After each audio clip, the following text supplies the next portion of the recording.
Samir, and I'm doing a video on, dude, come on, really?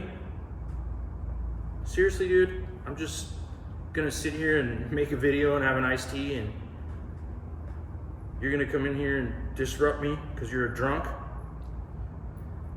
So I was gonna do a video on my update with Kodiak. I know a lot of you guys have watched the previous video that I did. Stop. This dog's a drunk. She's an ugly drunk. She's disrupting my day. See? Alright, she's gonna stay in this video with us. So this dog has been drinking every time we leave her in the hangar to go fly. We'll go flying and I'll leave her, and the other day I came in here and I noticed that it smelled like beer, and I'm kind of like, why does the hangar smell like beer? And so I can show you guys, this dog's been sneaking beers out of the fridge, drinking them and kind of throwing them into the corner, and she just becomes like an ugly drunk. She's not even like a nice drunk, because we get back, she's snapping at people, she's trying to bite everybody, and now she just wants to interrupt my video. So we'll just kind of keep her in here. I think she's in a bad mood today. So I did a video on the Caravan, the Kodiak. Everybody saw that, a lot of people did. And then I did a 2-year update on my video and how things were going with Kodiak. And you know, I was pretty disappointed with how some of the things had happened and how some of the things had gone down. There was a big breakdown of communication with Kodiak and Daher. And you know, the reality was, I just felt like things were mishandled, and I was just over the whole airplane, the Kodiak. And I posted my video, posted my thoughts, and I was ready to just move on with the Kodiak. But I'll tell you guys what happened. And here's the story. So after I posted the video, I'd say it was probably about a week or so, not even a week later, they reached out to me. Of course, at the time it probably had about 15,000 views, and it was climbing. It was getting a few thousand views a day. So a lot of people were seeing it, a lot of people were reaching out, and Kodiak reached out. So the first person that reached out to me was Raphael. He is the vice president of customer support, and he's been with Daher for about 25 years. And it was interesting because Raphael is based out of France. And I'm not even gonna attempt to pronounce his last name because I can't get the French accent right, and I know that pisses off the French. So we'll just go with Raphael. France is about 8-9 hours ahead of us in terms of time. And so when Raphael first reached out to me, he was like, hey, you know, we saw this video, we want to discuss with you guys, we want to see what happened, and you know, when's a good time to chat? And I said, well, you know, I had a kind of a busy schedule, and I said, you know, I'm available on these dates, and I think it was a little too far for him. And he said, look, why don't we, if you're available today at 3 p.m. your time, I'd love to get on a FaceTime with you. And so 3 p.m. our time was like midnight, and I was kind of confirmed with him. I said, hey, are you sure it's midnight? And he said yes. And I thought, wow, guy from France saw my video and wants to FaceTime with me at midnight. And so I got on the FaceTime after work with Raphael. Super nice guy. He kind of gave me a history on himself, and you know, they had spent a little bit of time doing some research in regards to all the things that I had talked about in the video. It wasn't just a cold call. Raphael had, you know, really researched. He had watched all my videos. He had watched videos on flying with Rich. You know, he had spent a good amount of time researching just everything and everything that had happened, and he just wanted to hear it from me. And so we had about an hour FaceTime where, you know, I kind of went through everything again, and you know, he had a couple of questions for me, and we left it with, look, I'm going to look into all of these and all your complaints, and we're going to figure out how we can resolve this. So fast forward about a month now, I've been chatting with Raphael pretty frequently about stuff. And even after I talked to Raphael, I spoke with the CEO. His name is Nicolas Chabert, and he's been with the company for quite some time, and from my understanding, he was also involved in the acquisition of Quest Kodiak to Daher. And so I spoke with Nicolas, and we had a very good chat.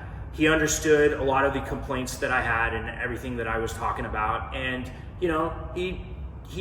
I think they all just kind of wanted to understand how things went so south. They had a customer, a guy who learned to fly in a Kodiak, made all these videos about Kodiak and how great it was. Dude, stop. And just the drunk you are right now. She smells like beer. So anyways, they really wanted to see what went wrong and why things transpired the way that they did. And one of the things that I want to say is the previous video, I took that down. And Kodiak, they never asked me to remove it. They never really cared about the video per se. They more so really, their focus was on figuring out what went wrong and how to fix it. And, they kind of, I felt like the video needed to be removed because they were doing the right thing. They were taking care of the problems that I had. And I felt really good about a resolution. And I'm confident that with everything that's happened, there probably isn't going to be any other issues.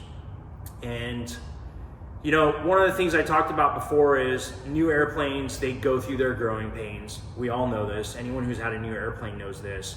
And I've always loved my airplane. It's just the way that some of the things were handled, I was not happy about. So, in my perspective, the company's response was very fast.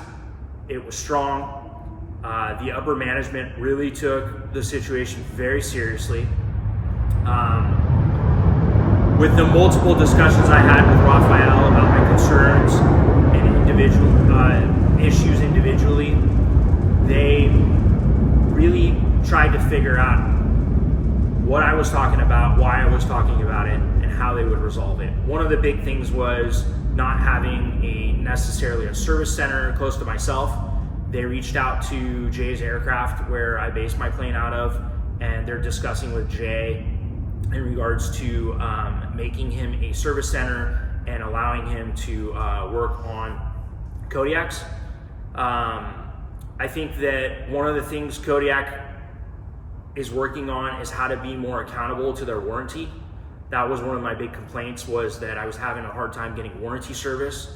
And one of the things from my understanding is they're working with their vendors, and they're trying to make it so that customers don't need to deal with this and with a warranty situation, and it's really going to be addressed in a better, more positive way. Kodiak had a major willingness to really resolve all my issues. Some of the stuff, it's happened and what's done is done, but moving forward, they've really talked to me about what they want to change, what they want to do, and how they want to better serve their Kodiak customers. A lot of Kodiak owners reached out to me when they saw the video. I mean, there was a lot of people that reached out to me, and what I was surprised about was Kodiak on their own reached out to their customers, because guys with Kodiaks were calling me like, hey, Kodiak reached out to me. They wanted to know if I had any, issues, if I was upset about anything. So that to me went a long way. I mean, calling all your customers and trying to figure out if something was going wrong with them as well. I think it was a big step. And so I think that, satisfaction was really the target with Kodiak, and they made a lot of efforts to, make sure that whatever happened is being taken care of, and I'm at least satisfied at this point. There was a lot of good feedback that they took from me. I took some feedback as well from them. A a lot of the stuff that they talked about, they felt that, you know, sometimes aviation is just, your hands are tied with certain things. And my perspective was, well, you know, a lot of people feel like, well, that's just how aviation is. And if service isn't good, or, you know, warranty is not good, that's just the way it is, and that's how you should just deal with it. And I don't really buy into that. I don't think just because an industry is a certain way, that's the way that it should be. I think that if an industry is a certain way and something's not right, it should be figured out to make it right. And, you know, I think Kodiak really understood that, and they really want to figure out how to make things better for their customers. And that just meant a lot to me. You know, with everything I went through, I didn't expect them to reach out to me and try to work with me. I kind of figured that was that. I was going to put the plane for sale and look into, you know, getting something else, even though I've loved the airplane. I mean, I've always said from day one how much I like the airplane, but I think that management at this point has a much better vision of how their customers should be treated. And I think that's one of the reasons why they took this so seriously.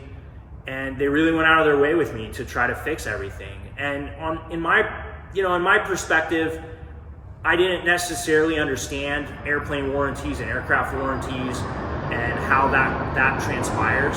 And so for me, of course, it's been about a little bit of a learning curve also, but I still stand by the point that, you know, if an airplane has a warranty and something breaks on it, it should just be warranted, and the end user shouldn't really have to deal with it, whether that's just the way the industry is and that's the way that it's been. It shouldn't be that way. So, you know, I hope this update kind of clears some of the stuff that's going on. My drunk dog here decided to kind of get in here with me, and at least she's not snapping at people and barking right now. But, you know, I'm very happy with how things have gone. I'm going to be doing some update videos for you guys. I'll let you guys know how things are going, how things are progressing. I'll put out some cool videos with the Kodiak, and I think that Rafael is going to be coming out here in September, and we're going to be doing a video with him in the Kodiak, which should be pretty fun. But I just, you know, I wanted to clear the air for everybody, because I took that video down and I got a lot of feedback from people like, hey, please let us know what happened. Please, you know, reach out to us and tell us. There was a lot of people that I think were on the fence of buying a Kodiak. And, you know, I would say that whatever happened, there was a breakdown of communication. The CEO got involved. He flew to Sandpoint. He made it a priority to fix things. You know, they put people on a team to figure out what went wrong so that they could change their policies and protocols and really just take care of customers in a better way. And I'm very satisfied by it. I'm very happy with how they've handled the situation. I'm very happy with how, you know, all the stuff that they've said that they want to change and they want to do. And I look forward to it. And I look forward to flying my airplane and making some really good, cool videos. I hope, you know, this helps. If you guys have any questions, always reach out, like, and comment on this video. Would love to hear everybody's feedback. And once again, thanks guys for watching. All right guys, let's show you guys the beer that this dog's been getting into. So what she's been doing is grabbing the beers from the fridge over there, cracking them open, and then she's been dumping them over here. This is her stash. She doesn't want to come here. Ooh. And she's been cracking those things. And every time we're coming into the hangar, she's, come here, Klutz, stay. Every time we're coming in the hangar, she's snapping at people. She's just acting like an angry drunk. And no more beer for you. You can't have any more of those beers. So we gotta make sure that the fridge is locked, or she's not getting out of her crate and having these things. Because I don't know what happens to dogs when they have beer, but this one's an angry drunk. Thanks guys for watching, and we'll see you guys soon.